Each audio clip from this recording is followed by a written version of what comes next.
Greetings from the voice of Allan Kardec. And welcome from the voice of the spirits.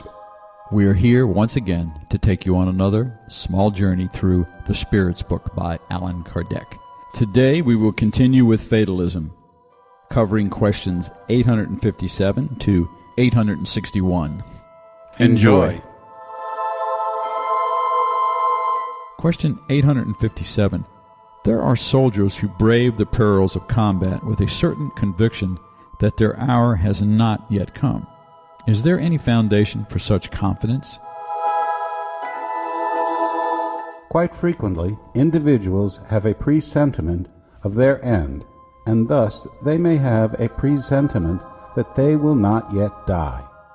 This presentiment is given to them by their protector spirits, who desire to warn them in order for them to be ready to depart, or in order to rebuild their courage at times when it becomes necessary. It may also come to them from their own intuition of the life they have chosen or of the mission they have accepted, and which they know they must fulfill. Refer to questions number 411 to 522. Question 858. Why do those who foresee their death generally dread it less than others? It is the individual who dreads death, not the spirit. Those who foresee it think more as a spirit rather than as a physical entity. They understand their deliverance, and they wait for it. Question 859. If death cannot be avoided when our hour arrives, is it the same in regard to all the accidents that occur over the course of our life? They are generally small enough matters about which we can warn you by directing your thoughts in such a way that you may avoid them, for we do not like physical suffering. However, this is of little importance for the course of the life you have chosen. Actually, bona fide fatalism applies only at the times when you must enter and depart this world. Sub-question 859. Are there events which must necessarily occur and which the will of the spirits cannot avert? Yes, but which you, when in the spirit state, foresaw and anticipated upon making your choice. However, do not believe that everything that happens to you is written, as some say. An event is almost always the consequence of something you have done by an act of your own free will, in such a way that if you had not done so, the event would not have occurred. If you burn your finger, it is only the consequence of your imprudence and the condition of matter.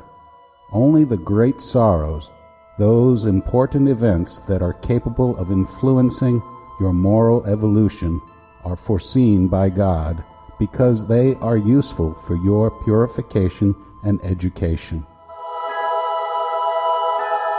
Question 860. Can humans through their own will and efforts avoid events that were to occur and vice versa?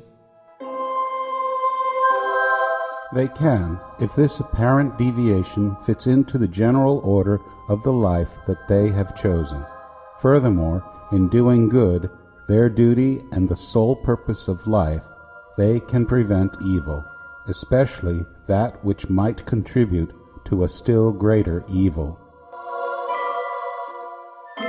Question 861. Upon choosing their existence, do those who commit a murder know at the time that they would become murderers? No, they only know that in choosing a life of struggle, they will incur the probability of killing one of their fellow beings, but they do not know if they will actually do so or not. Murderers will almost always deliberate in their minds before committing the crime, and those who deliberate about something are always free to do it or not. If spirits knew beforehand that as individuals they would have to commit a murder, it would mean they were predestined to do so. However, you should be very clear about the fact that no one is ever predestined to commit a crime, and that every crime, like any and every other act, is always the result of volition and free will.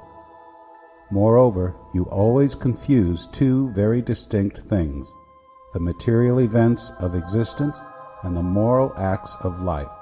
If there is sometimes fatalism, it only applies to material events where the cause is outside of you and independent of your will. As for the acts of the moral life, they always emanate from the individual, him or herself, who therefore always has the freedom of choice. There is never fatalism in such acts.